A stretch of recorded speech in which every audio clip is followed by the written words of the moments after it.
I think that's really important, right? Like Stoicism isn't this thing that you read one time. It's not a thing you get a degree or a certification in. Yeah. It is a thing you are doing. It is a noun, or it's not a noun, it's a verb, right? Yeah, absolutely. And the writing about the Stoic philosophy, you can't write and talk and think and read about this stuff and not have it seep into you in some way.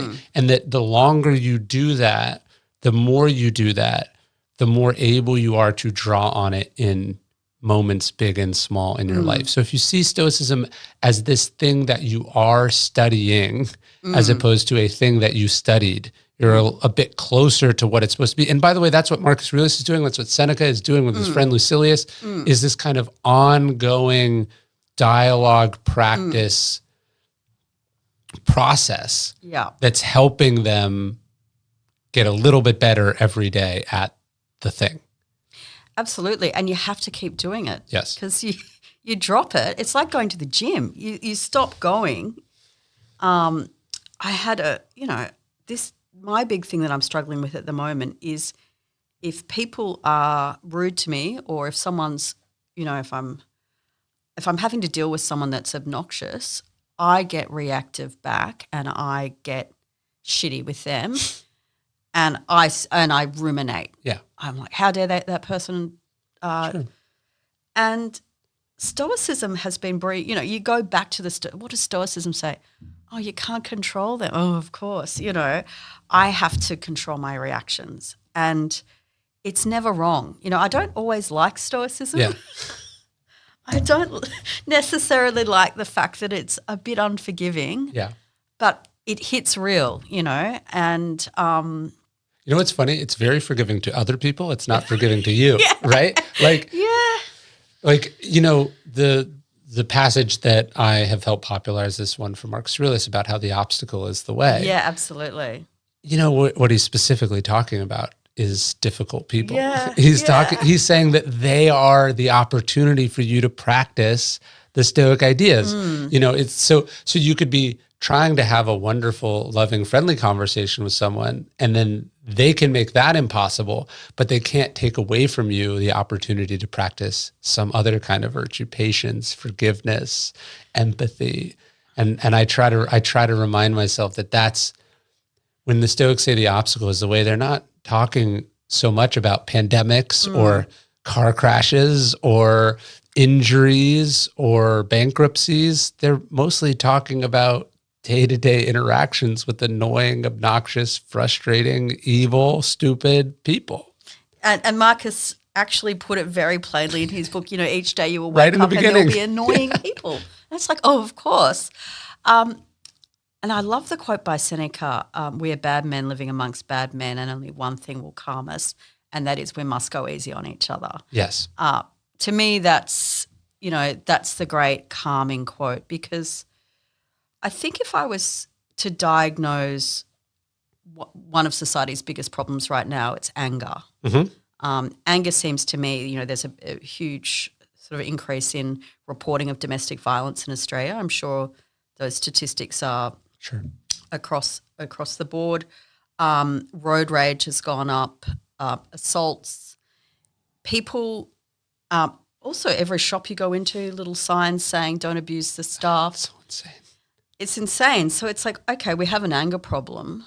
Stoicism is so explicit in how you handle anger and how you stop yourself from becoming reactive. And I think if there's one thing I want the world to take from Stoicism at the moment, it's just dealing with anger. If we can do that. There's a wonderful woman named Ashley who does the customer service for Daily Stoic. Oh, right. And you should see some of the emails that she gets from people who ostensibly know and understand and follow Stoicism, people who just can't wrap their heads around the fact that we don't control the post office. Yeah. We're not the reason your package is delayed. That was the storm that you just experienced.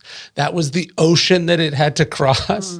That was the person who stole it off your porch. It wasn't us. Yeah. And yelling at this poor lady doesn't magically make it go away. And it's been illustrated for me because I get to the airport and then the people tell you that the plane is delayed and that, I feel that. And certainly acted in ways in the past that I'm not proud of, but just this process of, hey, is this what in my control? Is this who I want to be? What opportunity is this presenting me? I think that passage from Marcus Aurelius that you mentioned, the famous one about how today the people you will meet, and he lists all the shitty things that people are going to be and do. But I think it's so easy we forget the second half of that, which is he goes, and why are they like this? You know, he says, because they don't know any better. And he says, what they can't do is implicate you in their ugliness. Like that's the choice that you make. That part's on you. And he says, by the way, we're meant to work together. We're meant to be together. We're two rows of teeth in the same mouth. It's beautiful. Yeah. I mean, it's great writing and such a profound insight that the quote can work on this superficial level to the frustrated person who's just pissed off at humanity. And then also the second level, the wiser, more philosophical level of like, okay, I've calmed down a little bit.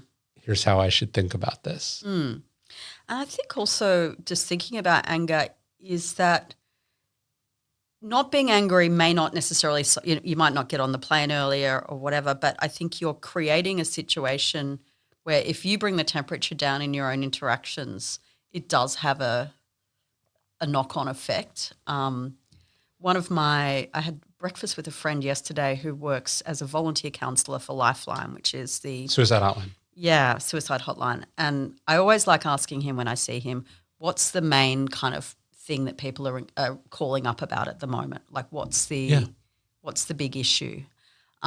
Previously it's been addictions. During the pandemic it was like drinking too much. And now he's saying he's seeing a big rise in loneliness. And that people feel like they don't have anyone like close to them. And they also don't have any interactions necessarily that have got warmth in them either. So I think part of being a Stoic is not just to not be reactive, but also to be aware that if someone's angry at you or they're in a bad mood, what's behind that, you know? I think about those videos. They're very popular in the US because we're awful to each other, but it's, it's some lady or some man freaking out at someone at the store. They're basically screaming, berating. Yeah. Sometimes they brandish a weapon, whatever. But I've tried when I would first see them, I would be like, fuck this person. What are they? Yeah. And then I've gotten better at going, what is that person's life like? Yeah, why did they break? Yeah. In line at the supermarket? What happened? Why did somebody cutting them off in line? Why did this thing not being on sale? What is happening? Their life must be a pressure cooker of stress and dysfunction because this is not how they want to be acting. Yeah. Yeah. This isn't normal.